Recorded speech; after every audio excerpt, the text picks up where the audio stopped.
All right, we're gonna go live. Bismillah, everybody. Assalamu alaikum wa rahmatullahi wa barakatuh.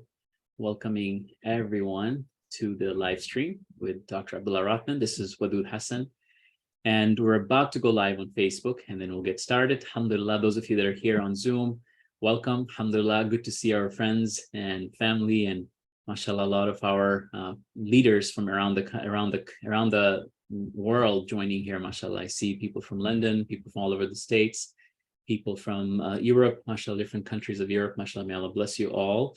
Some here from Indonesia, so may Allah bless you all, mashallah, welcome. Alhamdulillah, many of my alumni from the Mindfulness Masterclass, welcome. And as you know, those of you that are on the Practical Muslim platform, you know about the work that Dr. Rothman does, because he also teaches Advanced Masterclass. And we're all a big fan, mashallah, of his work. He's a pioneer in this field, and there's so much more work that's needed in this field of Islamic psychology. So this is an honor, Dr. Rothman, for me to have you here on this live. For I was so fortunate. We were there in London during spring break with my girls. And the weather was really interesting. It was really interesting. Yeah, it wasn't cooperating at all. It was raining, and it was freezing temperature some days. And the day that I set out to go meet you on Jummah, right, that day was very interesting. It was like almost like snowing, storming. Yeah, snowing. But it was fun. We took a train. We took the tube to King's Cross, and then we took the train from King's Cross to Cambridge. I think there were some strikes happening around the country for like always strikes happening. Yeah, and then there were some delays on the road, but and we all had our umbrellas. But it was really fun to arrive in Cambridge, come down to see we're late, but to sit down in the office, have their amazing hospitality of British tea and cookies, right, biscuits. So it was really nice to see you there. Alhamdulillah, tour the campus.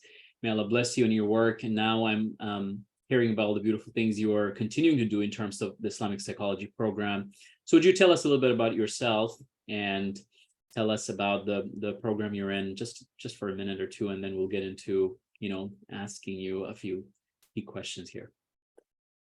Well, assalamu alaikum, everyone. It's good to be here with you, and pleasure to be with you, Wadud, and talking about my favorite topic, Islamic psychology, and particularly this aspect of it that is more practical and experiential.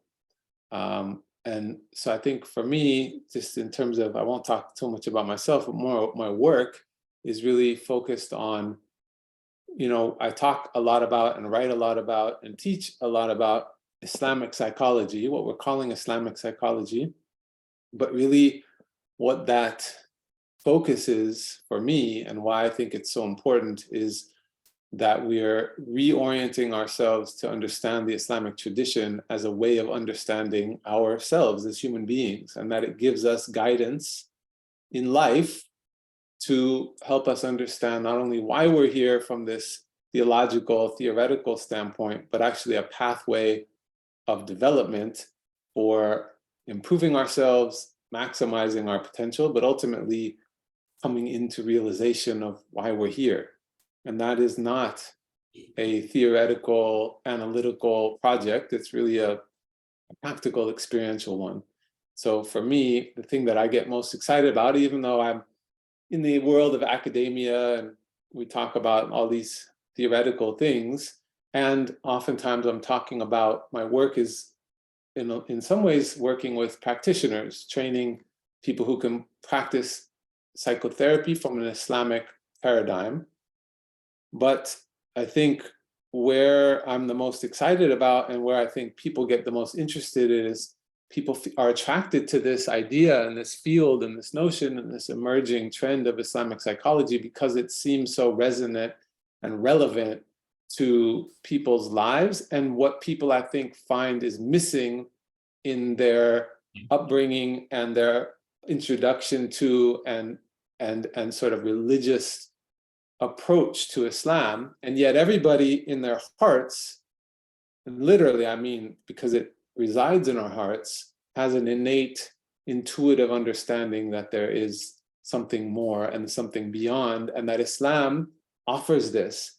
But yet, for some reason, this knowledge of the soul and knowledge of this practical pathway, when we talk about things like mindfulness, this word that is used and that is popular, people think it's something, separate from Islam, but really it's really fundamental, and it's sort of the missing link to how people make that deep connection, and unlocks the mystery of, well, how do you have khushu in prayer, right? And what's that experiential aspect like? So this is my passion, not just this field of Islamic psychology, but what does it mean for us in understanding what Islam has to offer, this depth of wisdom for understanding our human condition.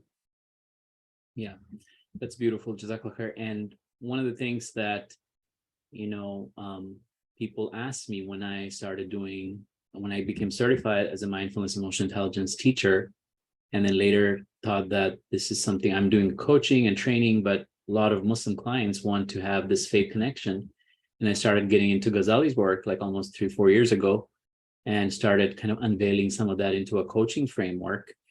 And then a lot of people challenged me and said, you're doing something that is not in our tradition. You're doing something that is in the Hindu tradition or the Buddhist tradition. This whole mindfulness meditation, you teach them that, and then they're going to end up going to, those people and their practices. And in my mind, I thought, just like anyone can refer to God as God, but nobody has autonomy on the word God. Nobody should have autonomy on the word mindfulness, right? It is a consciousness awareness, and it's about we have our own definition, right? And what should that definition be for Muslims? Like, what is that Islamic lens of mindfulness, awareness, consciousness versus the mainstream, the mindfulness practice we see out there? Is there anything they want to add?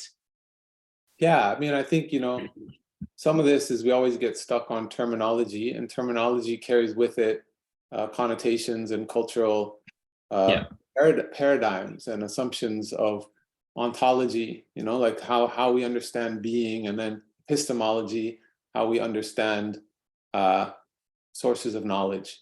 And so personally, I think because there's so much wrapped up in this word mindfulness, and that it's this popular trend, and if you look in the bookstore of a book on mindfulness, you're going to essentially be reading about Buddhism.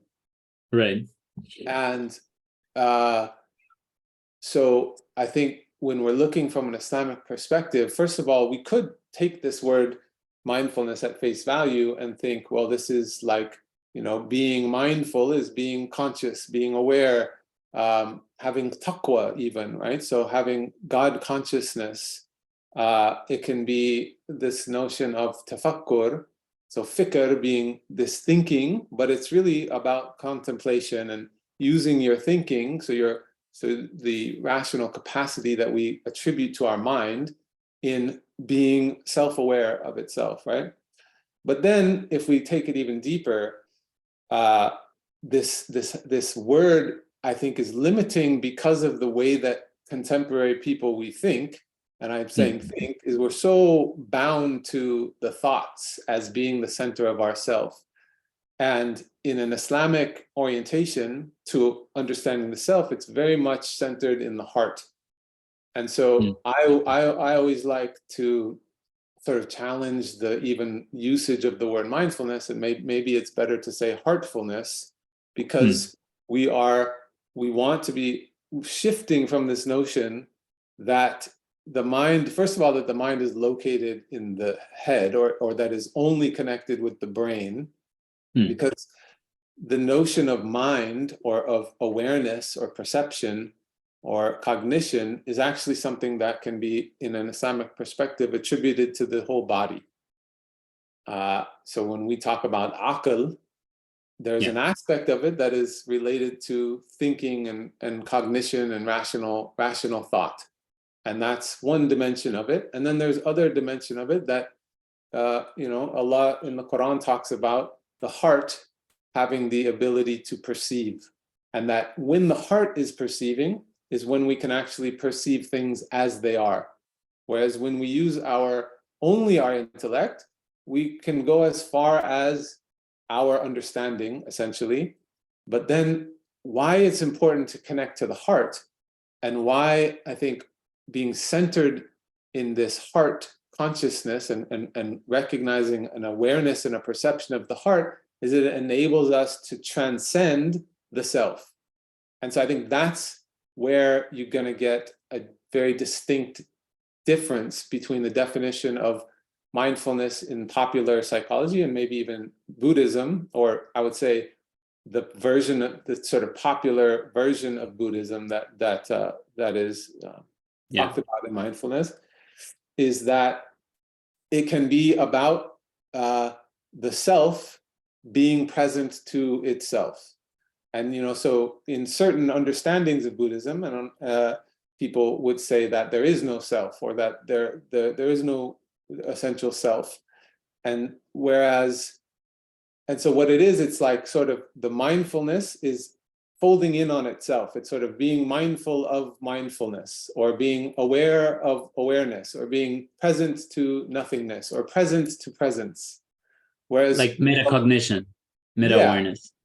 And so it has a certain limit in that it folds in on itself, so that you just sort of kind of goes back to, well, it is what it is, or it is nothing. Whereas in an Islamic paradigm, an Islamic theological, ontological understanding, that the human being is in essence a servant of God. And so we come into recognition of our purpose and our reality by actually surrendering ourselves to Allah. And so there's a fundamental difference in that any practice of, whether you're calling it mindfulness, or in the Arabic terminology, either muraqaba or tafakkur, all of these, the end goal of these practices is submission to Allah.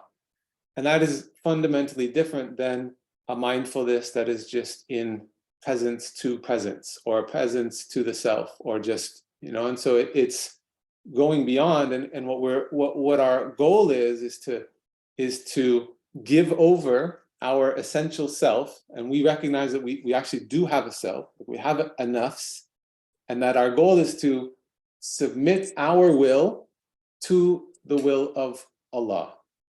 And that's something that I think becomes very scary for a lot of people who think, in the secular space of mindfulness, where the notion of slavehood or surrender or submission is not a very, there's fear around that. And so that needs to be situated as a fundamental difference in an Islamic approach to this. Yeah. So those of you that don't know Dr. Rothman's work, I think everybody probably knows the work that Dr. Rothman is doing, but he has done some amazing work on the model of the soul. And the article and some of the videos are online on Dr. Rothman explaining his research on the soul and explaining it in a way that we can understand and relate to. And I think everyone should be able to have circles in your communities where you print that paper, read it, kind of go over it, reflect on it. It's a really, really good paper. And Dr. Rothman, before even looking at your work, when I called the mindfulness masterclass I teach, heart-centric mindfulness, was from the hadith that at-taqwa hahuna, that taqwa is here, it's here in the heart. And just kind of seeing bits and pieces of the work, but your work really brought all of those different bits and pieces we were trying to find into this one place, right? And I'm sure that we don't have time right now to go into that paper, but in a very kind of like a brief way, how does the heart connect to the soul, right? And where is that connection between the heart and soul, without going into the model, just maybe in a term that everyone can relate to? Is that possible to do? Sort of, because it is deep, and you can go down a rabbit hole. But I think what is intuitive, that there's all this popular language. People say follow your heart, or say I feel it in my heart, or we say the heart of something. The heart is the core of something, the center of something. And so what we're talking about when we're saying the heart is not just the organ on the left side of our body. There is a connection to that organ, but there is a physical space here in the human body that is in the chest, And it's often referenced in the Quran of the sadr, right? The front of the body, or the qalb, the fuad. That's all sort of here. But then what we're saying is that it's a metaphysical heart. And so what metaphysics is really important to bring into the picture when we're understanding the self, because what is that about? It's saying that we have to understand ourselves from an Islamic perspective as occupying both this physical realm that we can see and touch and measure, and this other dimension of the spiritual realm. And so we are spiritual beings, right? We're spiritual beings having a human experience, as the French philosopher says, right? Right. And so our reality is not limited to just our experience of self in the material realm. We existed before this life, and we will exist after. And in that before and after, we don't have this dense material manifestation of our soul in the form of a body. And so the heart is the part of ourselves that is both physically present in this dimension and present in the spiritual dimension. So our beings, we also have this spiritual reality of ourselves that is like we're made of light, right? We have this soul. And that is, the heart is the way that we access from this place that we have to be at, located in this time and space in this life, but that allows us to connect with our transcendent self, that connects us to the reality of our connection to Allah as servants of Allah. And so without an orientation to this place in our bodies, and without a way to access the metaphysical heart through the physical, then what happens is we tend to stay with just the notion of our projected persona of who we think we are in this materialized world. And that's why when we get stuck on, oh, well, I think, therefore I am, this Cartesian dualism. And that limits us to identifying only with the physical realm, and it completely disconnects us from our status as Khalifatullah, which is we have this connection to this vertical reality while we're living in this horizontal reality. And so the heart is the place where our vertical experience as human beings intersects with our horizontal experience as a physical manifestation in our body. And so we need to sort of understand that our bodies are literally dense manifestations of our souls. It isn't that our soul is in a body or that our heart is in our soul, but that it's all one. And this is just what our souls look like in this physical dimension. And our heart is, by tuning into our heart, is how we come into balance with locating ourselves in reality and being able to be present to the witnessing of Allah's reality. Yeah. So is it safe to say that the soul connects to the human body, like you're mentioning, just like your hand, the vertical and horizontal that you're showing? So the soul's connection to the body happens through the physical, the metaphysical connection through the physical heart, right? According to many of the. Okay. Yeah, it's really interesting when Sheikh Hamza's, like back in the days, I think you remember, I'm not sure how old you were at that time. I'm not going to ask. In the 90s. I'm 47 years old. MashaAllah, may Allah bless you and grant you a long hayat and tayyibat of service. So in the 90s, when we were growing up, we were teenagers, Sheikh Hamza was doing his agenda to change our condition and the purification of the heart class around the country. Back then, before all these big institutes all around the country, he was kind of traveling with his class, and we took his course.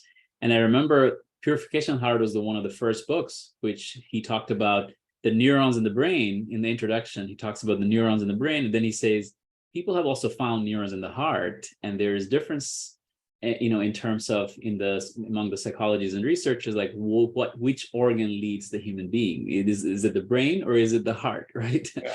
And like before I think these things became, I think Dr. Malik, but they already started his work before then. But you know, Yeah. all these this conversation was still pretty new Right. in the community. So that, you know, that connection between the heart and the brain and the whole body experience, like you're saying, and then your work that brings it all into this perspective.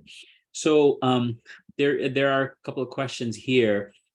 Dr. Rothman, when you talked about the observing self from Noor, Sister Noor, welcome. Are you implying that we must begin our definition of self with an orientation in slavehood of Allah? A self is an embodied whole person defined as a slave, fully submitting to Allah, and not just a mind observing thoughts or perception of reality. Yeah, you know, this basically our our reality of who we are. Before we came into this world, all souls, Allah said, Alastu bi rabbikum, am I not your Lord? And we all said, Bala, shahidna. Certainly, we witness. What are we witnessing? He's saying, am I not your Lord? Meaning, are we not reliant on him as in submission to him? And what we're witnessing is his reality, but also within that, witnessing our dependence, our servanthood, our submission, our neediness of him, right? We don't exist and we're not subsisted without him. That's the fundamental thing that we're witnessing. Yeah. So our nature of our soul is to be a slave. It's how we're made. Every human being is a slave. And I know people have weird connotations with that word, because we're talking about somebody who's enslaved to another of God's creation, another human being. But here we're talking about a slave that serves its master, and in this way, our rightful master is our creator, right? And so this is natural. We are naturally servants. Yeah. We're going to be enslaved or in submission or in service to something. If we're not recognizing that if we're not willingly giving our slavehood to our creator, then we're going to give it to something else. We're going to be a slave to ourselves. We're going to be a slave to money. We're going to be a slave to a political party. We're going to be a slave to another person. There's nothing we can do to not be a slave. But our job is to put ourselves in right order by willingly putting ourselves in servanthood to our Lord, to Allah. And that's what we're constantly wanting to come back into witnessing. Yeah. So I'm going to connect to the other agenda. The another talking point we had was, as you're talking about witnessing of the soul, right? Witnessing of the soul, and as we studied, you know, Ghazali's work, Ibn Ata'illah's work, Imam al-Hasibi's work, we see that the purpose of meditation, contemplation in Islam is trying to get back to that witnessing, right? Trying to get back to that presence of God like we had when our souls are created and we witness God. And Muraqaba, which is, you know, from Ra, Qaf, and Ba, ar-Raqib. If God is watchful over me, why should my heart not be also in a state of watchfulness of God, presence and witnessing of God? Ihsan, an ta'budallaha ka'annaka tara, as if you worship God, you know, as if you can see him, as if you can witness him, right? So that, what is the role of this meditation contemplation as we see in the classical texts of our scholars to have this sense of presence and witness? How central is it in terms of how is it connected to this whole field of Islamic psychology and also cultivating our best self? It's really fundamental and it's really central, because it is the key, it is the practical mechanism with which we can transcend our separate self, right? So when we come into this world, we're veiled into thinking that we're separate, right? Our experience is, I am Abdallah, I make my decisions, and then these outcomes happen. I have agency, I'm individual, right? And so that's part of our delusion, part of our veil of our slavehood, right? So we start to think, oh, I'm independent, I'm self-directed. And so if you only engage with that from an analytical standpoint, you know, you can understand all of the theoretical, theological, analytical understandings of metaphysics and who we are and who we aren't.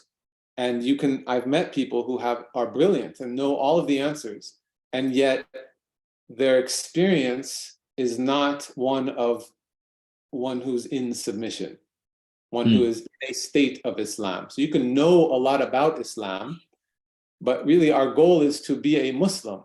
And being a Muslim isn't about attaching yourself to an organized religion. It's about a person, a human being who has submitted their will to Allah and therefore experienced a state of peace from being in right order, in right relationship.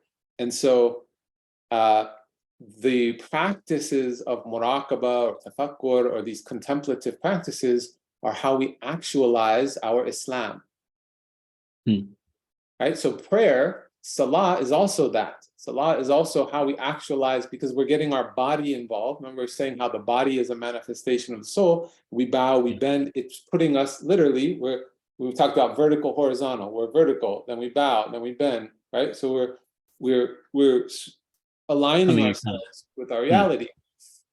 But in order to deepen, so in between prayer, we pray 5 times a day.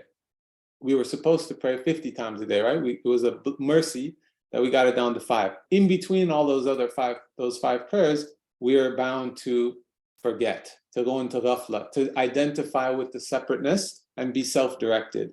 And so we have to do something to bring ourselves back into awareness in order to develop, everyone's always talking about, oh, I wish I had khushu in prayer, or maybe I'm not really doing my prayer right because I don't have khushu. Khushu is something that has to be cultivated by orienting yourself to a way of being. It's not just an amount of knowledge that we store in our minds about Islam. We have to embody what it means to be Muslim. And so we have to do that in an embodied practice. And that's why the salah is embodied, but that's also why the Prophet ﷺ spent lots of time in nature, in the cave, right? Because we have to be in the world. Most of the time is in the jalwa, in the social reality, but then some of the time we have to go into khalwa. Yeah. To remind ourselves of this orientation of being Muslim. So I think, to answer your question, it's fundamental. And the only reason why we have to teach people to do this now is because we live in a time where we're disconnected from this way of life that is fitri. Back in the time of the Prophet, ﷺ, if you look at the lives of the Sahaba, so the Prophet ﷺ wasn't teaching tafakkur lessons or muraqaba. But if you look at their lives, they were spending time outdoors. When you spend time outdoors and you're connecting with nature, it orients you to a place of being, because you're reflecting the natural environment, which is in a state of being, and there's wind, and there's the trees are waving like this, and so it calms your breathing. You're walking everywhere, so you're in tune with your body. You're riding a horse, so you're in tune with your body and your breath. Life should actually just sort of orient us towards these ways of being, but we have lives that do quite the opposite. They take us, we live sedentary lives, we live inside most of the time, away from nature, and we talk to each other from our heads without our bodies involved. And so we have to implement these practices that aren't bid'ah, they're not new, but they're new in the way that we're orienting to them, because we need to be aligned with a fitri way of living. So if you're a farmer and you're harvesting all your own food and you're walking everywhere you're going, and you're naturally breathing and you're naturally contemplative because you understand the cycles of nature, and you get up with the sun and you go down, then you don't need to necessarily be consciously sitting and learning how to be mindful. It's part of your way of being. Yeah. That's beautiful. I know we're reaching our 30 minutes. Just a couple more questions. One is about, how can we take these practices to the mainstream? Like, I know that Islamic psychology and the work that you guys are doing are trying to bring it back to our consciousness and awareness of the importance of training our children, right? and our schools and our communities. Alhamdulillah, I'm blessed to be around, communities like Valley Ranch and other communities that give us access to, give khutbahs around this topic or have programs around it. But majority of the masajid would shy away from, okay, we want to do a Islamic contemplation session teaching kids about this, right?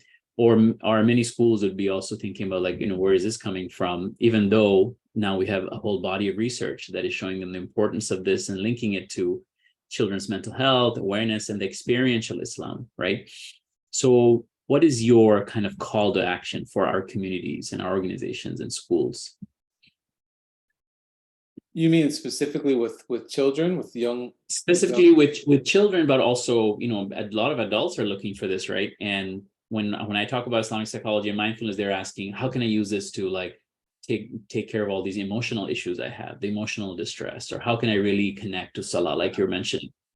And everybody's looking for that, and people are going to yoga, people are going to, Calm, Headspace, all these other, I think they're going to Dallas Meditation Center, which is literally, surrounded by Buddhist and Hindu traditional practices. On the other hand, how can our masajid and schools give this authentic Islamic, experience? Yeah, I think really, rather than it being this sensationalized thing that we have to adopt some sort of new practice that we didn't do before, I think it's more about making it adi, making it normal, natural, making it helping people reorient themselves to Islam. And I think where that comes into is recognizing through education. A lot of people are misinformed, and they've taken their religion from people who have told them about it, who didn't really study it in the traditional way. And when I say traditional, I mean before 100 years ago. Before 100 years ago, there was always a way that you would engage with the study of scholarly Islam that would also involve not only ta'lim, but tarbiyah. And tarbiyah is this notion of the development of the human being, the refinement of character, and the embodiment. And so what this amounts to is an understanding of Islam that embraces both Sharia and Haqiqah. And without that, we're oriented oftentimes to Islam in this transactional way versus Islam being a pathway of transformation. And so I think before just sort of saying, here, do these mindfulness practices, I think people need to understand Islam as a path of transformation, and that Allah is guiding us to actually change ourselves from what we are to what we can become. And that's a developmental process rather than, it's a transformational process rather than just a transactional, here, read the Quran, here, pray, basically just do all these behaviors that you're supposed to do, and that so that you'll be a good Muslim, or so you'll get into Jannah. But that instead, actually, there's a deeper reality to unfolding our emerging orientation to our embodiment of Islam and our experience of being a slave and our experience of being witnessing to Allah. And so I think that's some of the fundamental re-education that needs to happen on a community level, where Islam is taught in a way that's really accessible and like a lifestyle on a daily level, rather than this abstract, unattainable theological permutations of scholarship. Yeah. And I also, in the training that I sometimes offer to teachers, I say more about like that focus I've seen at do's and don'ts and rules and halal and haram from, in addition to the fiqh, right? Bringing the experiential to the kids, so they're able to connect to the names of Allah or the dhikr of Allah, Salah, with that experience, with the wudu, the different steps, just in that sense of connecting with that emotional experience that can help them feel and live. Yes. There is, let's see if we want to take one last question before we, this is from Fawzia. How can we cope with meta emotions? How do we identify emotions? Let's see. I think that's a big topic getting into. Maybe we can take another Fawzia, we'll have to park that maybe for another session, inshallah. I'm going to do a weekly series this month, and May is mental health awareness. So inshallah, let's park that. Okay. Now, Dr. Rothman, you have talked about sadr, the different words that's referred to, used to refer to the heart, right? The sadr, the qalb, and the fuad. And I just want to make a quick, announcement here for everybody that's watching that Dr. Rothman actually recorded a series of meditation on the sadr and the qalb and the fuad for our upcoming Muraqaba app, inshallah. And, this is our public announcement, keeping ourselves accountable to launch the app. We started it 2 years ago, we put a hold on it, but now we're going to try to launch it in, inshallah, 90 days time. And alhamdulillah, really excited to have Dr. Rothman's meditations on these connections and experience of the heart in the app. And we want to hear from you as to what would be beneficial to you as you're developing the app in terms of content. Dr. Rothman, before you go, what can this, like apps like this, right, and the efforts like this, what can we do to try to help bridge this beautiful, deep knowledge you're bringing? And not everybody has access to psychotherapy. Like I know I tried to connect even people to Khalil Center and nobody's available, right? And very few counselors are TIP certified or really understand the framework, even like in communities like Dallas, which is rich in many other ways, but we're still behind in major cities on really understanding how to incorporate Islamic psychology. So how can apps like this that are trying to go out to the masses bring the traditions and the jewels and the gems of your work and the work of Islamic psychology into the hands of common people? I think, it's what it is it's using the tools that are accessible and available for people. Because like I said, make it adi, make it normal, and make it comfortable and not this unattainable foreign sort of thing that has a lot of red tape around it that feels like, ooh, I don't know, are we allowed to do this? Is this Islam? And really just sort of say like, look, learning to be present and just sort of calm down and be where you are is not a big deal. It's something that we should already know how to do that naturally. And so we need to, so I think the thing that really we can use these apps for is to just, you open your phone. It's a way to have, you hear somebody that's guiding you through this process of it's not some, it's not focused on theology and thinking about certain ideas or anything. It's guiding you to refocus from your head-centered, dualistic way of orienting to the world to sort of slow down, take a minute to disconnect from your life and connect with yourself. And the idea is that the reason you're connecting with yourself is to connect with Allah. He who knows his Lord, he who knows himself knows his Lord. So this is what we have to remember, is that the app is a tool for you to connect with yourself, and you connecting with yourself is a tool for you to be in submission to Allah. So if you remember that that's the intention with all of these things, it should, it should ease your worry or concern about like, well, how do I do this? And it's this big thing, and I don't know if I, trained to do it, or I don't like, we need to make it accessible. And so I think everybody has a phone in their pocket, and everybody uses it for all kinds of other things that are probably not the most productive and not really orienting them to the right place. And so if you can open this app and it helps you be present, this is the best use of technology. But I would also say in balance to that is that we need to understand that these are tools. The app, really, our goal should be to disconnect. We have to take time in khalwa to retreat. And that should be like a portion of every year. We have Ramadan for 30 days, but then a portion of every month we should take time out. A portion of every day we should take time out.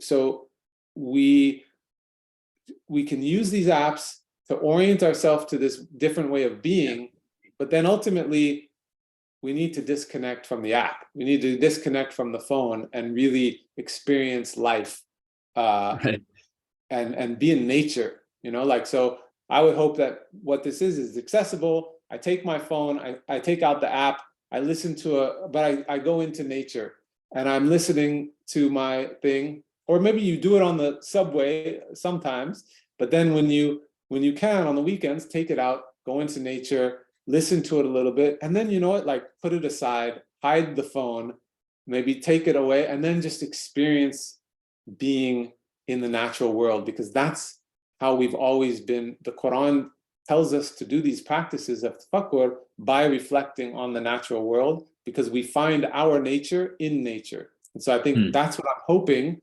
that people recognize it as a tool. Yeah, not like you're 5 minutes into the meditation and then all of a sudden there's like Instagram notification popping up and you're like, let me take a break. Yeah. I'll come back to this. And sometimes, like learning these tools and then even doing it away from the phone and learning to practice at a regular basis to kind of train our heart and our soul. Alhamdulillah. Jazakallah khair, Dr. Rothman. May Allah bless you. We find our nature in nature. I love that. Those of you that are asking for his article, I'll post it on my Instagram, inshallah. I'll post his article link. Just follow me on Instagram. I think most of you are. And Dr. Rothman, thank you so much on behalf of everybody that's watching. Many beautiful people from my team, some of the alumni, a lot of people that are big fans of your work. They're here. May Allah preserve you, protect you, bless you, and grant you a lot of tawfiq to go deeper in your work, lasting impact for the generations to come, for the ummah until the day of judgment, inshallah. Thank you for joining us. And Dr. Rothman also shared a couple of his links, and thank you so much. Appreciate that a lot. Please go ahead and click on those links, inshallah, as well. May Allah put barakah in this endeavor, and may the app be a source for everybody to connect to themselves and connect to their Lord, inshallah. Ameen, ameen, ameen. Jazakallah khair. Thank you, everyone. Subhanallah bihamdihi, subhanakallah bihamdik. Ashhadu an la ilaha illa anta nastaghfiruka wa natubu ilayk. Bismillahir rahmanir rahim. والعصر إن الإنسان لفي خسر إلا الذين آمنوا وعملوا الصالحات وتواصوا بالحق وتواصوا بالصبر. Thank you. Assalamu alaikum wa rahmatullahi wa barakatuh.